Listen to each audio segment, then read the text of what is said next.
ભાગ્યશાળી હોય ને એના ઘરમાં ટોકનારા હોય, નસીબવાળા હોય ને એના ઘરમાં જ કોઈ ટોકનારો. નહીં તો આજે કોઈ કોઈનાથી ખરાબ બનવા નથી ઈચ્છતું, કોઈ કોઈનાથી બગાડવા નથી ઈચ્છતું. એનું જે થવું થાય, આપણે શું કરવા કહીએ? લોકોને તો એમ જ થાય ને. નસીબવાળા હોય એમના ઘરમાં કોઈ વડીલ હોય કે જેને ના પાડનારું હોય કે આ ના કરીશ. ભલે બાળકો ખીજાય તોય વડીલો કહે.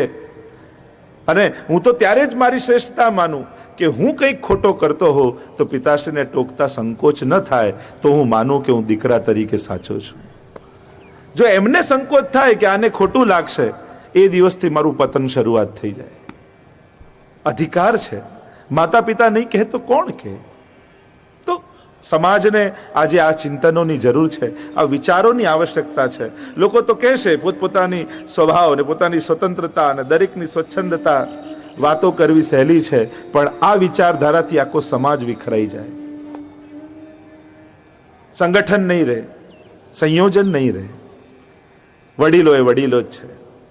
लिहाज आंखों का रिश्तों का डर नहीं रहता जब एक शख्स के हाथ में घर नहीं रहता. એક જણાના હાથમાં જ્યારે પેલું પરિવાર છૂટી જાય ને ત્યારે પેલો દોરો નીકળી જાય ને મોતીઓ જેમ વિખરાઈ જતા હોય એમ થાય. ઘણી વાર ઘરમાં વડીલ હોય તો બધું સંકળાયેલું, વડીલ ગયા પછી બધું છૂટું થઈ જાય. એટલે વડીલોની આજ ભાગ્યશાળી હોય એના ઘરમાં વડીલો હોય.